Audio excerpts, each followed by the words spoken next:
Hi, good morning. This is Jackie, my Apex Training. Welcome you to our weekly vlog on proper weightlifting. Today we're going to talk about how to execute a proper front squat. A family member of mine who's this really kind of yoked firefighter, paramedic guy.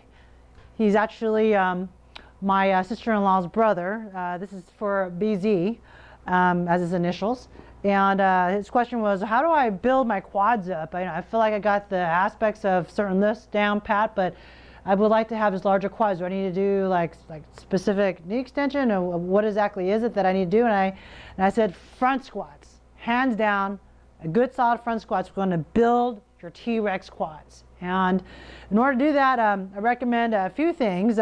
One, you want to get yourself a decent weightlifting shoe, whether it be Nike, Adidas, Penlay, Reebok. What you're looking for is the heel on the shoe. It varies from 1/2 inch to 3/4 inch.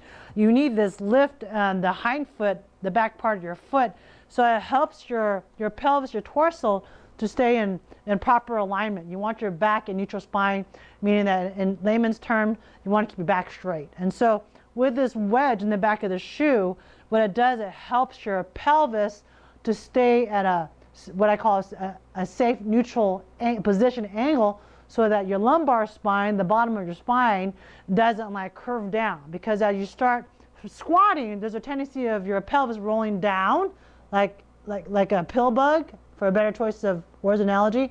And so when you do that, it actually shuts down and disengages your thigh muscles and part of your hip musculature. And so you end up getting this load going down your spine, which is not ideal as when your hip is tucked. So that's the purpose of this. And people say to have a strap or no strap.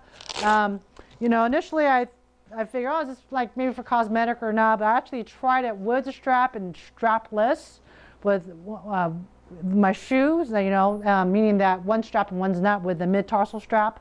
And I found that it actually, what it does, it helps to maintain that gives you some arch support with your foot, that natural arch in the middle of your foot.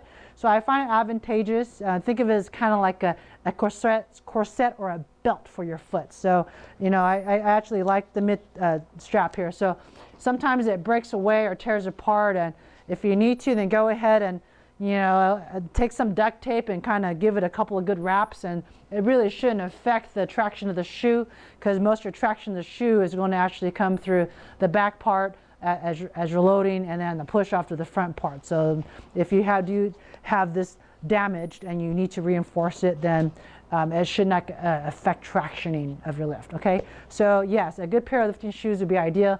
The most inexpensive pair I found actually is Reebok, which I purchased this not too long ago for $70. It was just a screaming deal. I mean, nowadays that's what it costs for a shoe, So I've bought shoes on up to $200. These were Adidas back in the Olympics that Matthias Steiner wore.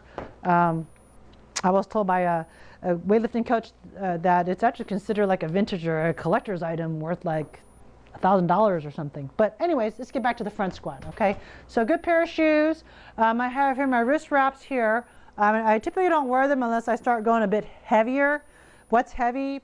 80% of your max, which is basically what 3 or 5 reps you can muster with a good exertional force. Another thing you might want to consider, let me go and grab it behind you, is a weightlifting belt. I like the 4-inch wide. It's got the Velcro. I know some people like using this type of belt, which is like a full grade leather hide. This is like a powerlifting belt. Okay, this I feel is a bit too excessive for Olympic weightlifting. More ideal for powerlifting. So it's a 4-inch width, which is ideal for me. For people that are longer torso, they might need close to 5-inch. But I would say 4 is the minimal. And you want to make sure it's circumferential all the way around the same width and thickness. Some belts that you come across, they kind of thin out through the front. They kind of taper down. Actually, I think all the way around 4 inches is best, because that's where you need the protection for your abdominal area, because that's where your soft part is. So it doesn't make sense to make it narrow when you're trying to bear down. As you're pushing the force, you're pushing against something that's rigid. So it actually helps to protect your spine. Okay, so we'll talk more about product reviews later. So when you get into the front squat, what you want to do is where your hands normally drape down the side of your body, you approach the bar here and you grab the bar, you know, use your markers on the bar to make sure it's centered. Okay, so you get a nice rack, shoulder up to the bar. I always tell my athletes take 3 steps back. And so it's not a ridiculously heavy grip. It's not like I have a death grip on with my fingers. I don't know if you can zoom in there. But it's really kind of light hold, kind of like if you were like a squat rack, you know. And then from here, we get ready to front squat. Take a breath in.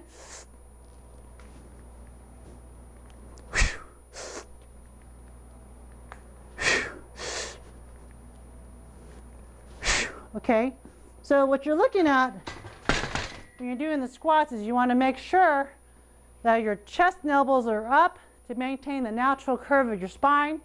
And as you come down, your hips go back a little bit, they drift back a little bit as you're bringing your elbows up further. So it's a counter force. So you keep your balance. Okay, and you're bearing down. You're okay. So what I see often now when people lose their front squat is their elbows drop. As you're coming down, their elbows drop. And so the bar rolls forward off their arms, or they're kind of just hanging on their wrists and the arms like some T-Rex, and that's definitely not good for your wrists. You know, so again, key points: the front squat. You want to make sure you have a good shoe. You might make sure you get your breath in order, so you're people say how far, how deep. You know, you want to go at least quarter, and even up to parallel it should be fine. I know with other people they like to go all the way down, you know, full squat, like boom, you know, and functionally you don't really need to do that unless you're an Olympic weightlifter or a catcher for baseball or softball. You know, in most sports like football, volleyball, you know, soccer, most sports they don't require your knees to break parallel. So that's where your power push comes in through. Okay, so hopefully that helps you out. You know, start with like 10 reps lightweight for a few sets and work your way down to eventually 5 reps, and you know, really work on your wrist flexibility and your calf flexibility, because if you don't have good wrists and calf flexibility, you're going to have a hard time holding position. Thanks for listening.